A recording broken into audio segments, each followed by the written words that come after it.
MG Listeners, saat ini saya sudah bersama dengan News Director and Editor-in-Chief Metro TV, Arief Suditomo di studio. Dan melalui sambungan telepon nanti akan ada anggota Dewan Pembina Perludem, Titi Anggraini. Kita ke Mas Arief terlebih dahulu. Selamat pagi Mas Arief, salam sehat.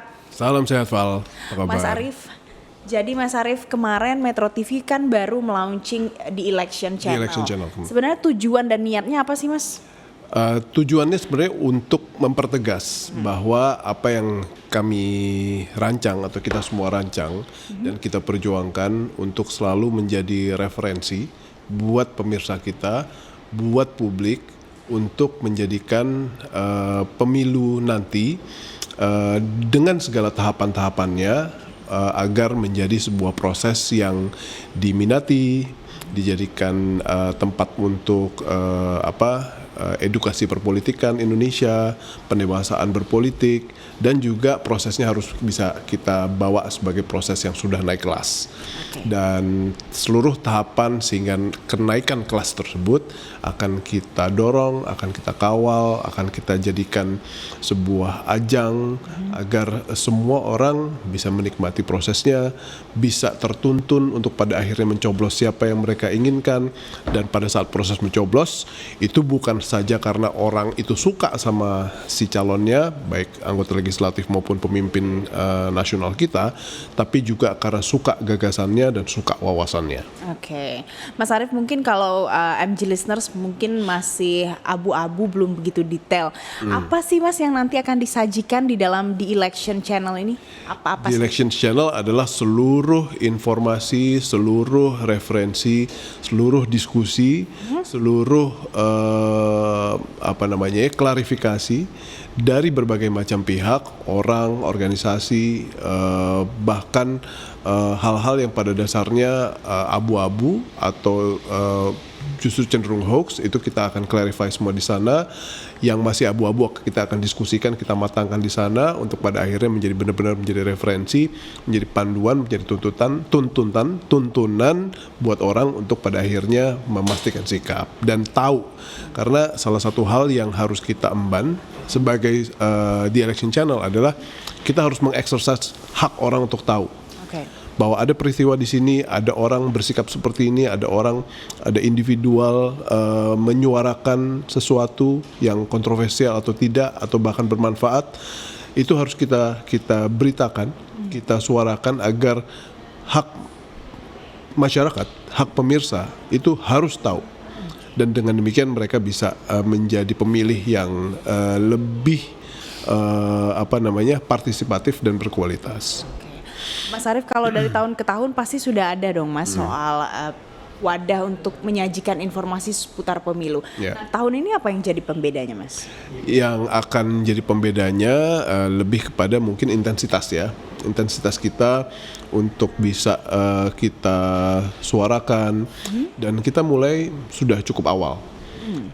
Saya percaya bahwa Metro TV pada kali ini meluncurkan The Election Channel agak awal. Belum ada televisi yang mencanangkan hal tersebut buat televisi atau organisasinya masing-masing. Tapi kami tahu dan kami sadar bahwa situasinya saat ini sudah sangat-sangat hangat. Berbagai macam manuver dari parpol, dari berbagai macam individu, baik yang sudah punya pengusung maupun belum, itu sudah sangat intens. Dan saya pikir ini adalah, kalau bukan saatnya sekarang, kapan lagi? Karena publik juga harus teredukasi tentang siapa dan apa di balik organisasi, parpol atau individu yang sekarang punya aspirasi untuk jadi pemimpin nasional atau wakil mereka. Jadi kalau nggak sekarang, kapan lagi? Kalau nggak sekarang, kapan lagi? Kalau lebih cepat, lebih baik. Lebih cepat, lebih baik. Ya.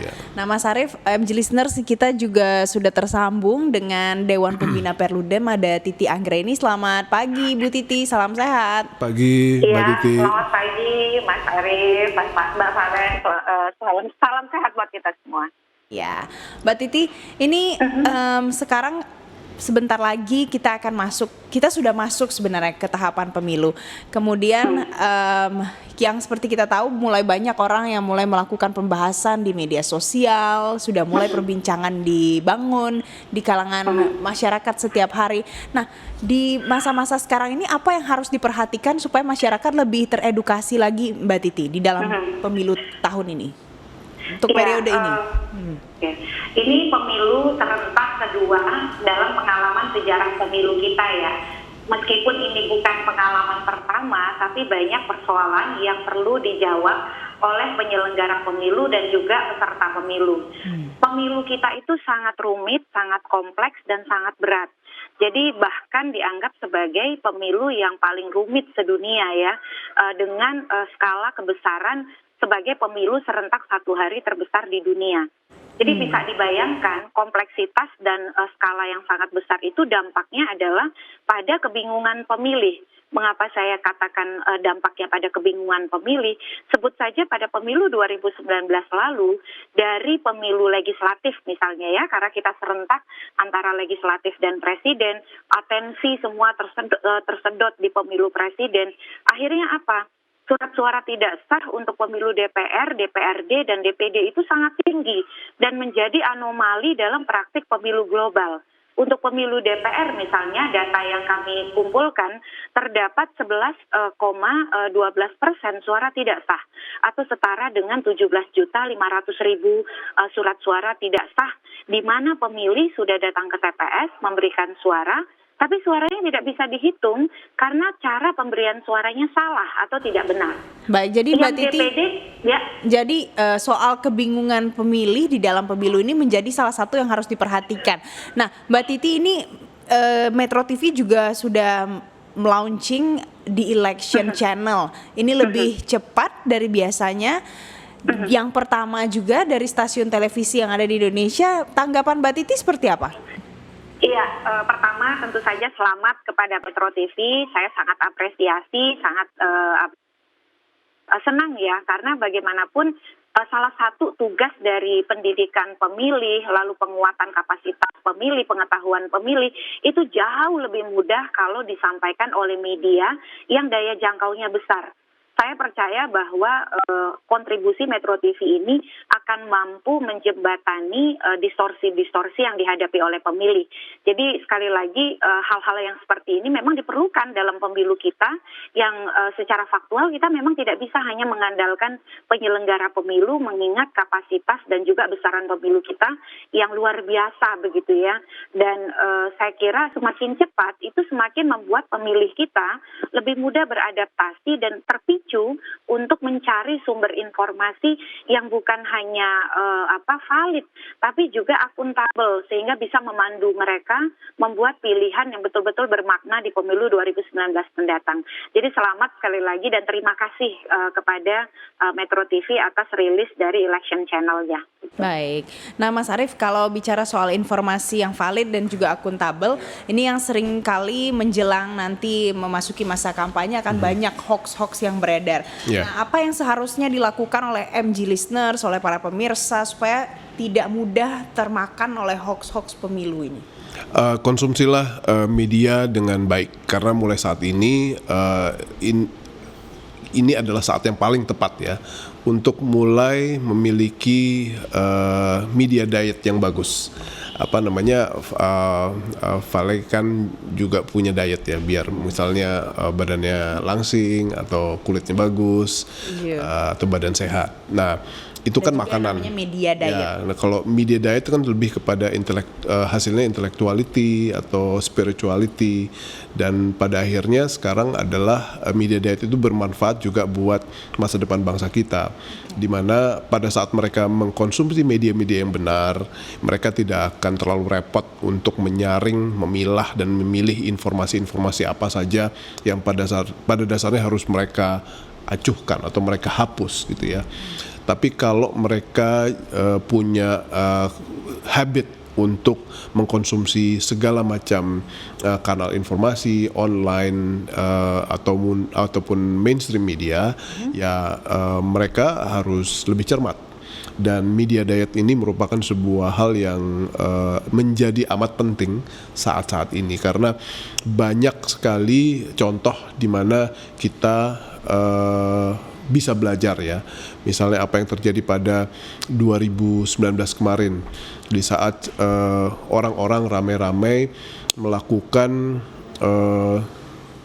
distribusi berita yang palsu, fake news, atau black campaign, atau apa yang terjadi di Filipina kemarin, di saat generasi muda mereka tidak tahu apa yang sudah dilakukan oleh rezim terdahulu yang akhirnya menang sekarang, dan itu mereka menggunakan berbagai macam teknik yang pada akhirnya membuat problem sosial dan politik.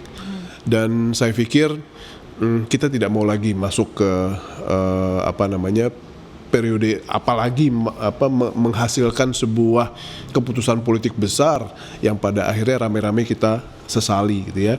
Jadi biar bagaimanapun Metro TV akan berjuang untuk melawan berbagai macam hal yang sifatnya toksik buat publik. Dan itu kita akan lakukan lewat berbagai macam klarifikasi, berbagai macam perbandingan antara mana yang fakta, mana yang hoax, dan diskusi publik yang pada akhirnya bisa menuntun dan mencerahkan publik dalam hal mereka mana nanti akan bersikap. Baik. Nah, Mbak Titi, kalau dari Mas Arief berarti ada banyak usaha yang dilakukan, mulai dari bagaimana caranya menangkal hoax supaya yang toksik semakin dijauhkan. Apalagi Mbak Titi usaha yang bisa dilakukan untuk mengedukasi masyarakat supaya jangan termakan hoax nanti di masa-masa periode pemilu 2024 ini? Yang pertama itu adalah memperluas akses ya, karena memang kadang-kadang hoax itu menjadi sumber referensi utama, karena referensi yang valid, yang benar itu sulit untuk didapatkan. Jadi ketika pembanding yang betul-betul bisa menjadi rujukan itu tidak mudah diakses, akhirnya mereka menyandarkan kepada sumber yang tadi ya invalid dan juga tidak akuntabel itu. Nah, yang kedua adalah saya kira cepat di dalam merespon hal-hal yang bisa membuat masyarakat itu terganggu atau terdistorsi soal validitas suara yang mereka terima. Memang di tengah situasi pesatnya perkembangan media sosial dan juga teknologi digital menuntut kesadaran dari semua pemangku kepentingan.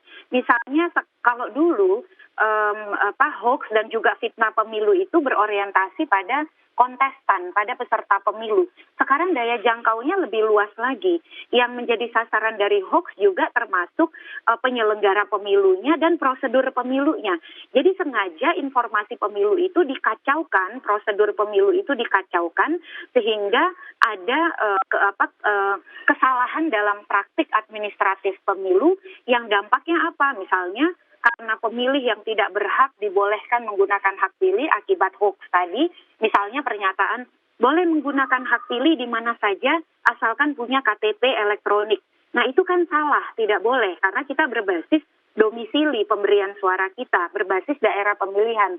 Karena semua termakan hoax, pemilihnya, penyelenggaranya tidak cepat diberikan suplai informasi yang benar, akhirnya apa? Kita harus melaksanakan pemungutan suara ulang.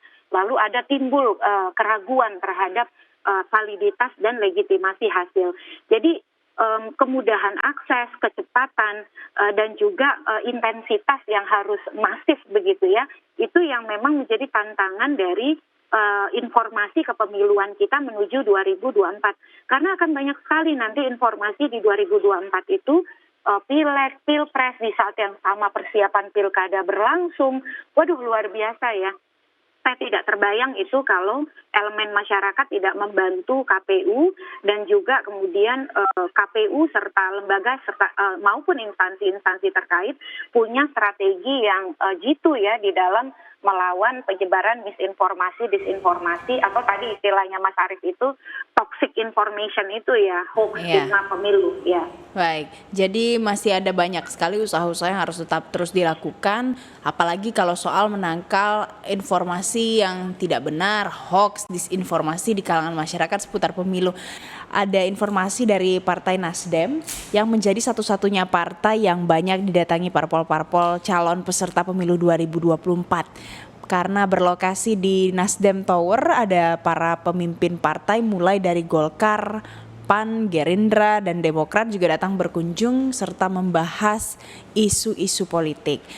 Dan kita akan tanyakan lagi ke Mas Arief Suditomo dan juga ada Mbak Titi Anggraini, apalagi yang menjadi topik yang paling sering dibahas, Mas Arief, ada salah satunya adalah soal politik identitas, yang nantinya setelah pemilu biasanya masih ada saja kelompok-kelompok yang terbawa-bawa sisa-sisa bukan dari masih saja banyak sekali.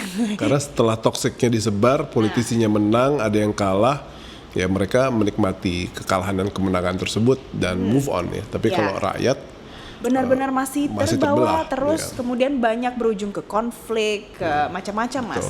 Apa yang harus kita lakukan supaya ini sebisa mungkin diminimalisir?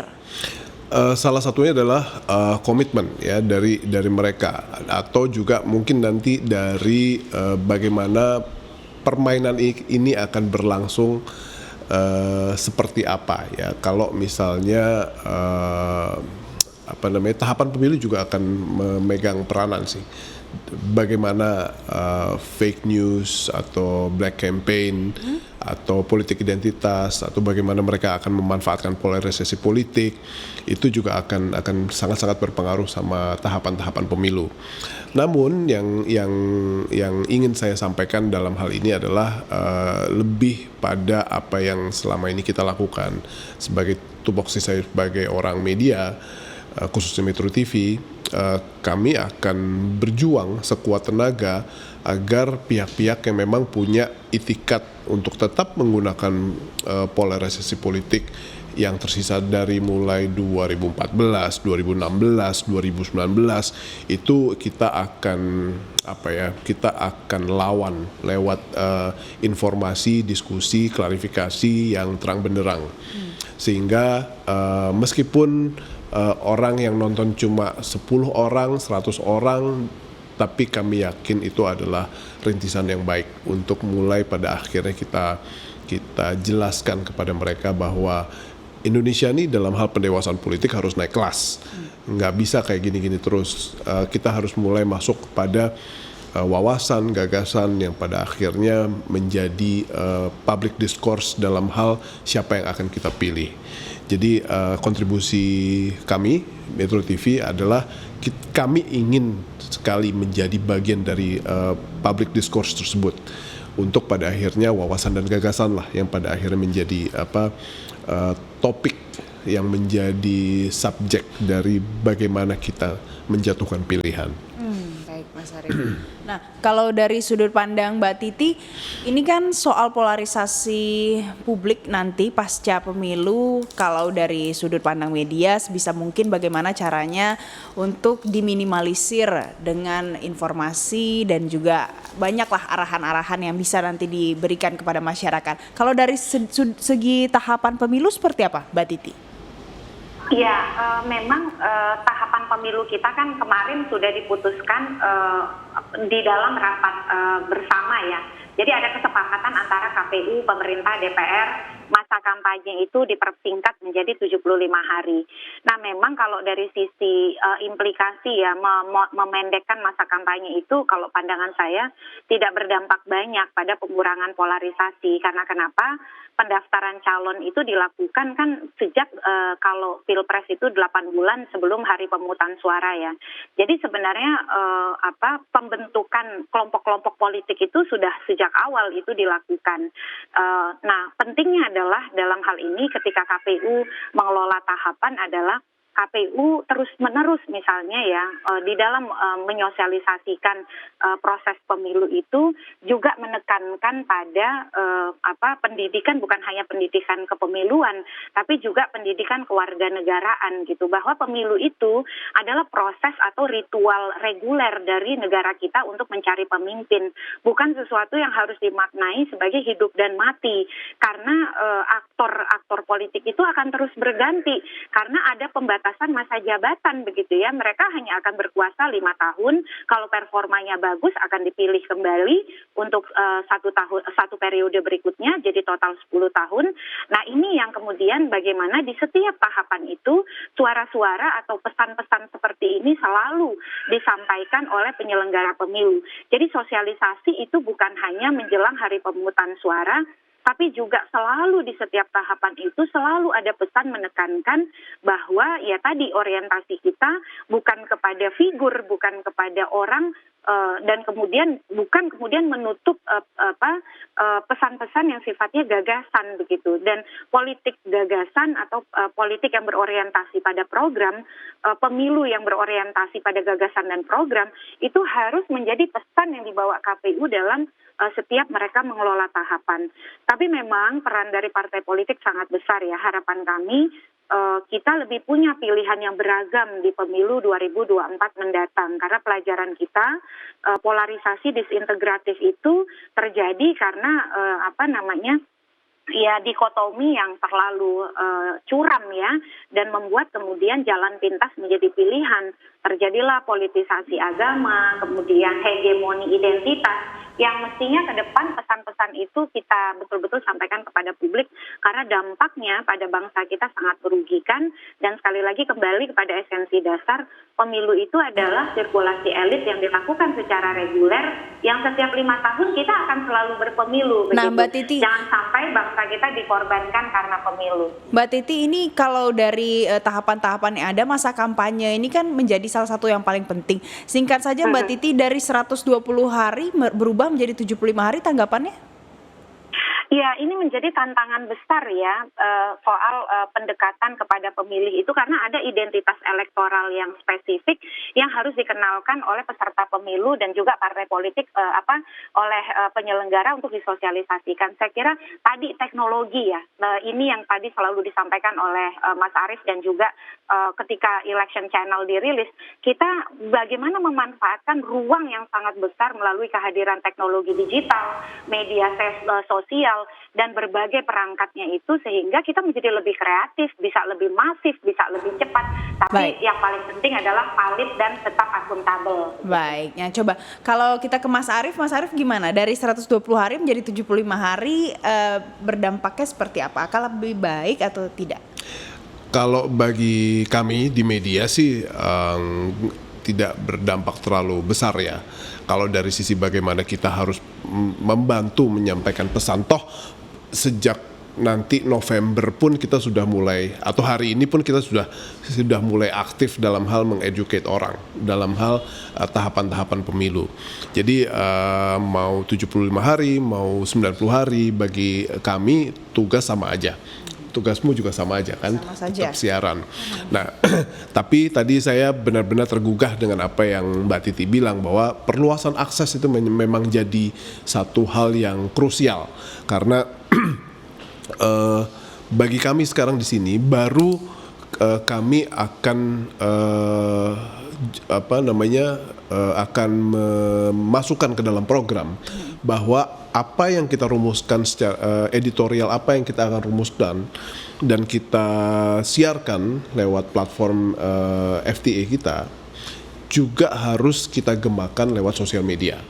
Karena tidak mungkin kita hanya bisa berkutat pada satu platform saja, menyebarkan satu message atau beberapa message lewat platform kita tanpa kita libatkan sosial media. Karena banyak sekali anak-anak muda yang sudah tidak mengkonsumsi media mainstream, tapi mereka mengkonsumsi informasi dan hiburannya lewat sosial media dan platform-platform digital lainnya. Jadi betul itu kita akan lakukan. Perluasan akses, masuk sosial media, masuk ke OTT merupakan salah satu program yang kami akan lakukan juga. Ya, baik. Jadi segala upaya dilakukan, perluasan akses dilakukan, tujuannya baik untuk mengedukasi masyarakat supaya minim polarisasi, tidak ada lagi politik identitas, dan tidak ada lagi damage pasca pemilu nanti 2024. Ya. Baik, terima kasih Mas Arief Suditomo, terima kasih Mbak Val. Titi Anggraini Terima sudah kasih bergabung. Mbak Titi. Terima Sehat kasih selalu. Mas Arief, Mbak Valen. Iya, sehat-sehat selalu. Terima kasih. Nah, MG listeners, itu tadi perbincangan kita terkait dengan seputar di election channel yang baru diluncurkan oleh Metro TV.